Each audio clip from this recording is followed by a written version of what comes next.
Hi, ex Mercy. I hope I say it right.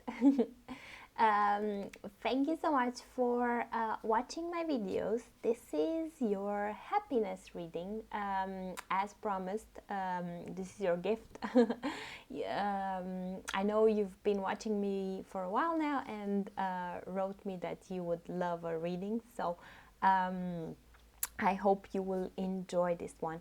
The happiness reading will be looking at three important things, and I'm starting with this, and I'm telling you just because this kind of puts things into perspective. So first of all, I'll be looking at the moon, and I'll be looking at the moon from the sense of the moon is actually what we come into this world with, what we if you believe in past lives, what we come with from past lives, if not what we gather in our early childhood. So it's the genetical information and how we will behave, and what we learn from our mother and what we learn from our immediate family, and the place where we feel most comfortable, and the things we feel most comfortable with. And the moon is actually our subconscious mind. So if you don't understand your subconscious mind, the subconscious mind will keep on acting anyway. So you will keep on acting like your moon, especially in a very intimate situation, in situations of stress, in your default mode when you want to be nurtured. So the moon will keep on acting out anyways, but just because we don't understand it and we're looking only at the sun, we won't know what's going on, and we won't know how to make ourselves happy by understanding what we actually need, what our subconscious mind needs, and what actually makes us happy, because that's, subconscious minds are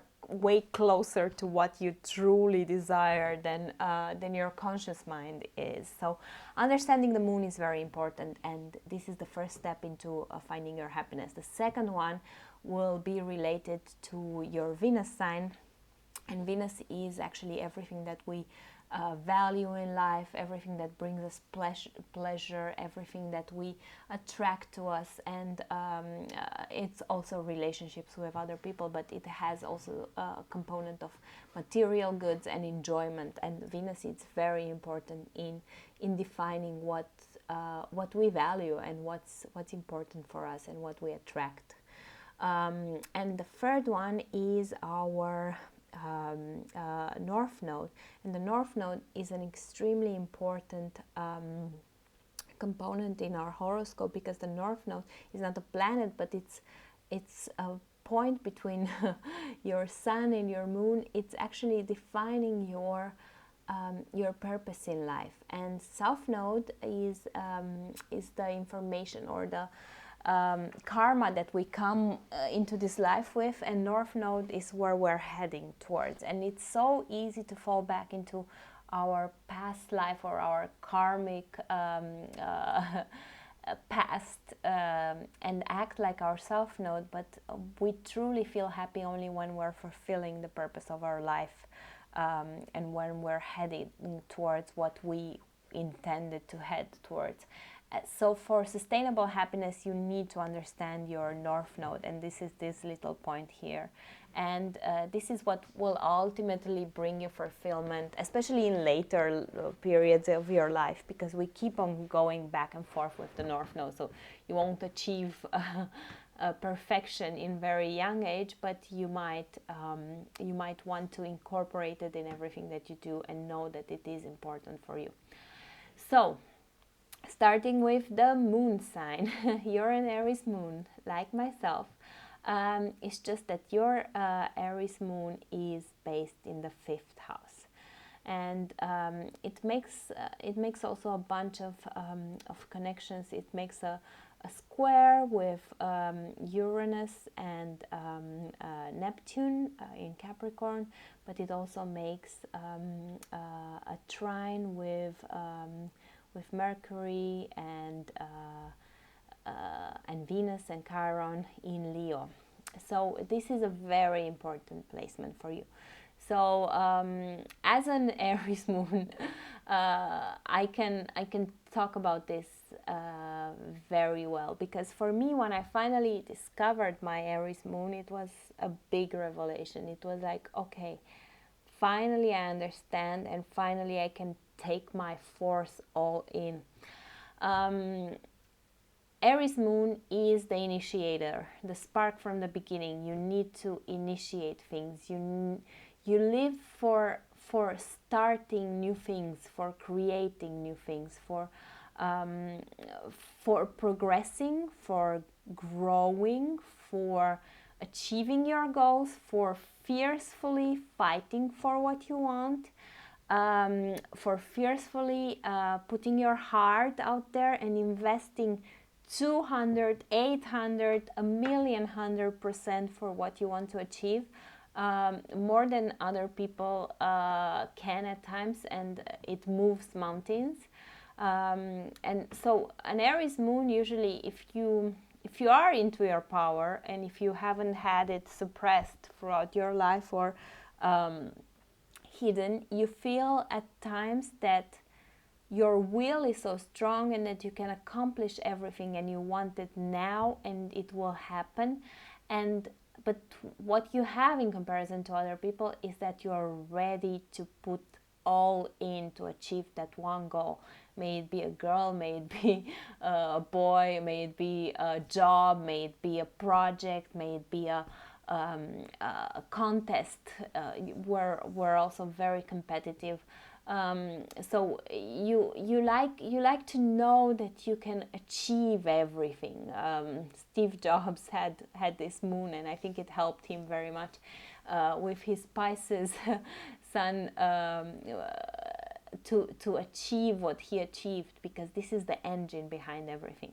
And with it in the fifth house, I remember you saying, while watching my moon video, you saying that you don't feel like your sun sign, and this is no coincidence that you don't feel like your sun sign.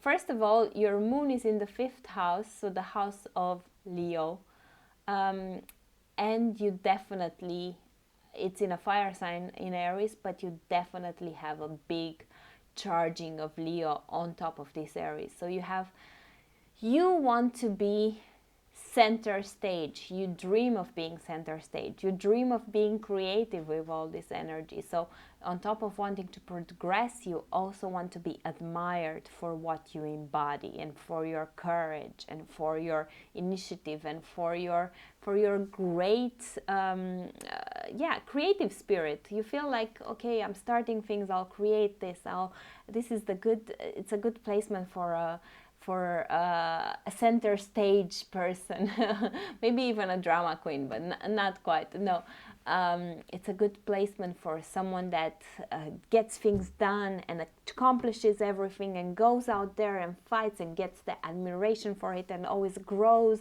and brings progress and brings creation to people, and it's very self-aware and proud of themselves for doing this. So definitely this is why you don't feel so much like your sun, because this is overemphasized here.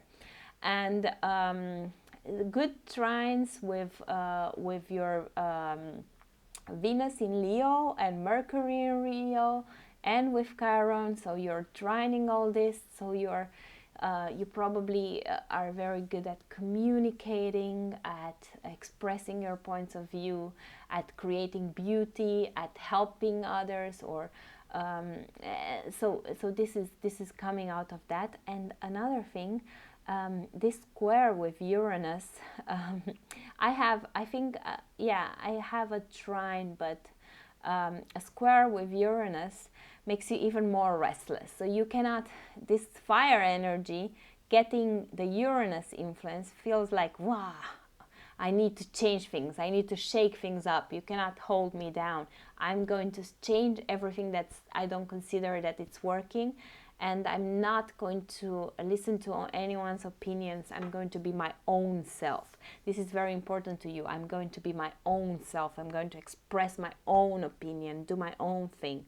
And also Neptune there. Neptune kind of gives you the boundaryless dreams that you have there. And be careful not to be a bit illusioned or disillusioned with your own force and your own power with this placement. But definitely you need a lot of admiration. You need to not have anyone contain you. You need to be creative.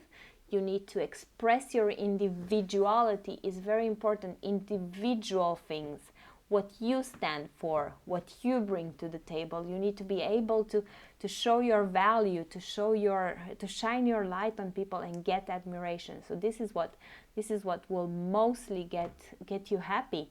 You everything that's constrained, everything that's lacking admiration, everything that's trying to put you in a box and not let you be yourself. With this placement, you need to be yourself. You cannot be anyone else. You need to be 200% yourself and get admiration for it. So this is what you mostly will long for and what will bring you the most happiness. Then with Leo there and Venus in Leo, conjunct Chiron and conjunct I wouldn't call it really conjunct Mercury, but it's conjunct Chiron. So Leo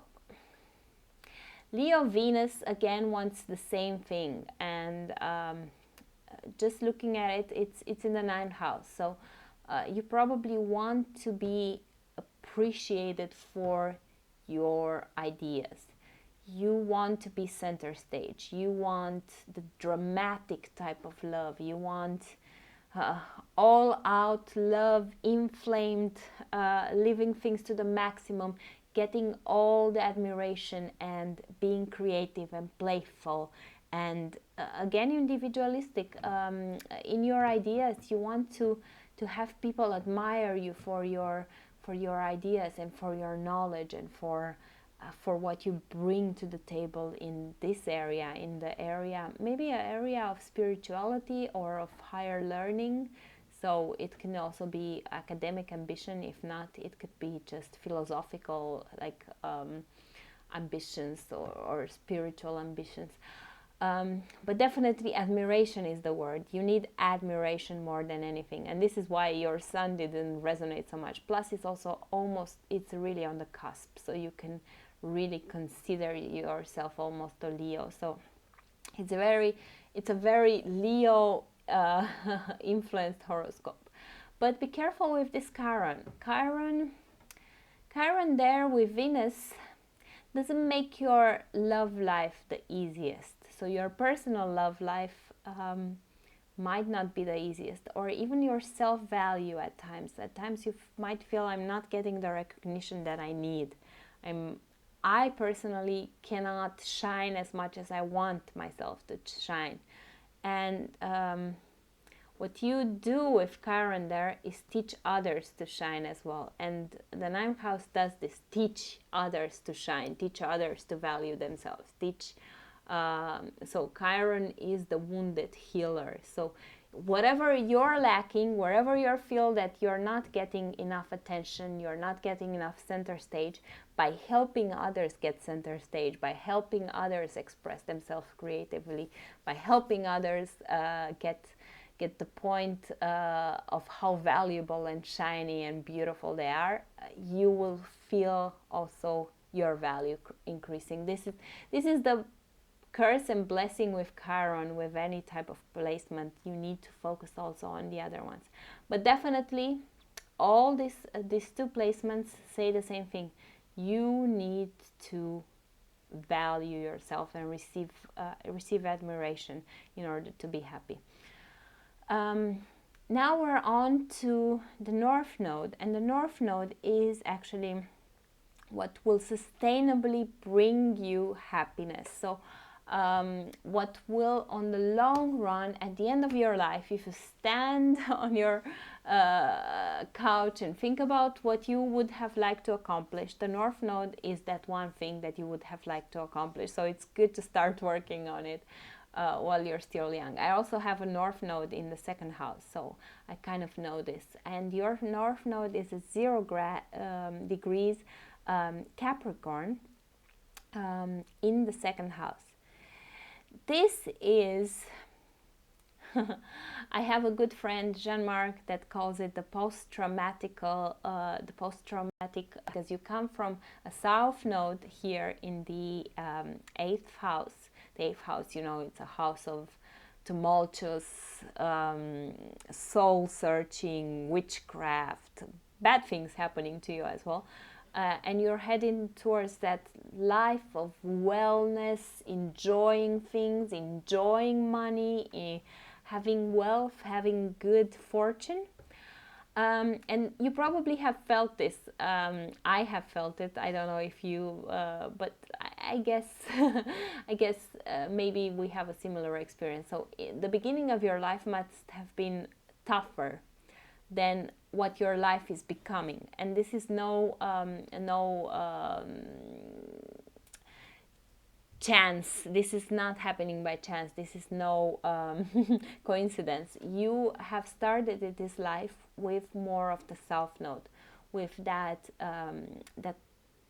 past life, with that karma of having a harder life, or having crises in your life, or having things that don't work so well, and you're headed towards that life of actually enjoying things. What you need to learn is to enjoy things. What you need to have is financial security and actually living in joy with that.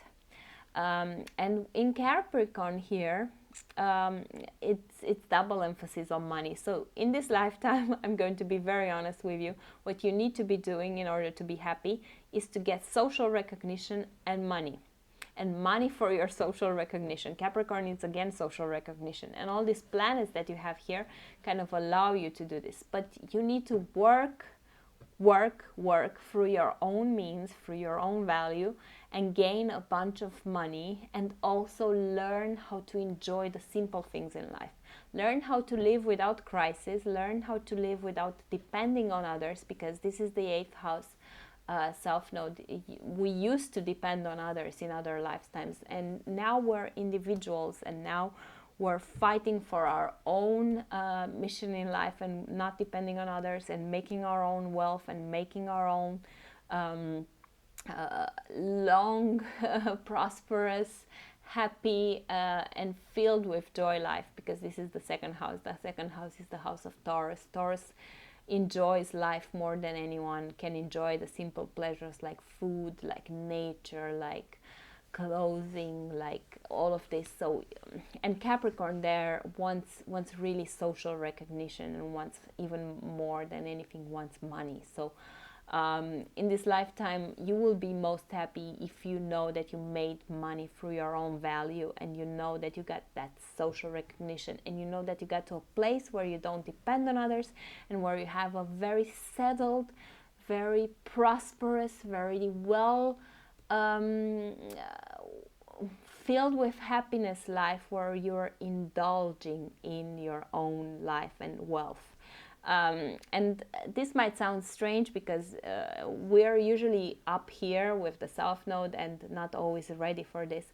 But I'm telling you, the more you'll grow in age, you'll see that this is what makes you happy sustainably, and this is what your mission in life is, and this is how you can accomplish happiness on a long-term sustainable level. So this is it. Value. Center stage, take the stage, take your life in your own hands, bring that change, bring that progress, bring that growth, get the admiration, make the money, and get the social status, get the social admiration, get all of this. This is the chart. There are charts where I tell people, okay, you need to be I don't know, a psychologist, or you need to go all spiritual. No, the chart of the North Node in the second house, as is for me as well, and an Aries moon that wants individuality and wants to be admired, is that of, okay, take center stage and take your value out from it. Take your financial reward and your, what's even more important, your inner reward for the admiration that you're getting into this life. This is what will bring you most happiness. I'm happy I could do this reading for you. Let me know if you have any questions. Let me know if you have any feedback. I'm looking forward to hear what you have to say about this, and if you have any questions. For anyone else that wants to book happiness reading, you can book it on my website, ariesmoongirl.com. And until next time, I'm Aries Moon Girl. I care about the stars, and most of all, I care about you.